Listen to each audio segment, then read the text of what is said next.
Elles sont une cinquantaine de petites communes savoyardes à tirer la sonnette d'alarme.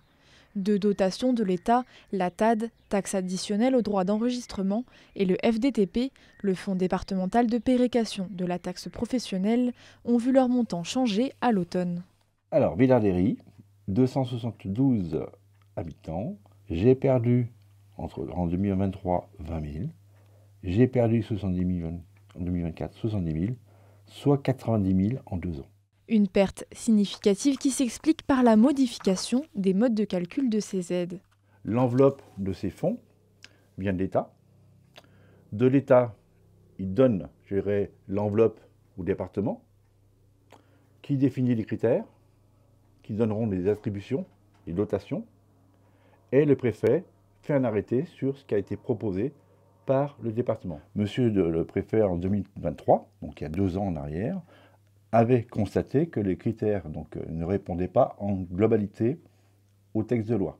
Au total, l'enveloppe pour l'exercice 2024, destinée à plus de 230 communes de Savoie, a baissé de 15%. Pour éviter de mettre son budget en déficit, l'élu de Villard-Léry a donc décidé de repousser certains travaux. Voilà la salle Liparis sur laquelle, depuis quelques années, elle a bien vécu. Donc ce qu'il faut aujourd'hui, c'est qu'on avait prévu de refaire les peintures. Cet argent qu'on va mettre sur la salle Liparis, on aurait dû le mettre l'année dernière, et cette année, on aurait dû faire autre chose. Au Châtelard, c'est la double peine. En plus de la baisse du FDTP, cette commune centrale de 700 habitants fait face à un second problème. Située au cœur des Bauges, elle accueille une dizaine d'infrastructures publiques comme un gymnase, un collège ou encore une gendarmerie.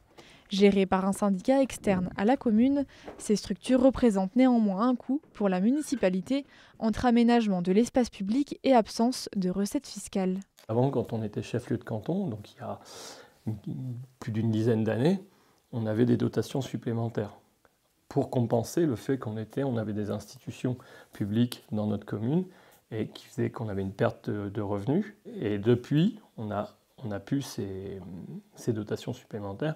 Et en plus, avec les nouveaux modes de calcul, on perd encore de l'argent. Je vous dis, nous, c'est 100 000 euros. Entre 23 et 24, on a perdu 100 000 euros de recettes. Une baisse brutale qui représente près de 10% des recettes annuelles de la commune. Et si la situation perdure, le bureau de poste et le dispositif de recueil pour les cartes d'identité et passeports, ouvert il y a 2 ans, pourraient même fermer. C'est quand même un coût, même si on a des compensations.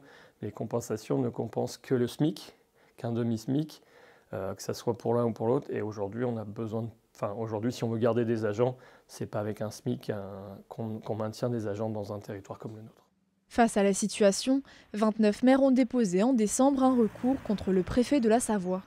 En parallèle, plusieurs élus ont intégré une commission départementale. Objectif, définir des nouveaux critères 2025 pour qu'ils conviennent au plus grand nombre.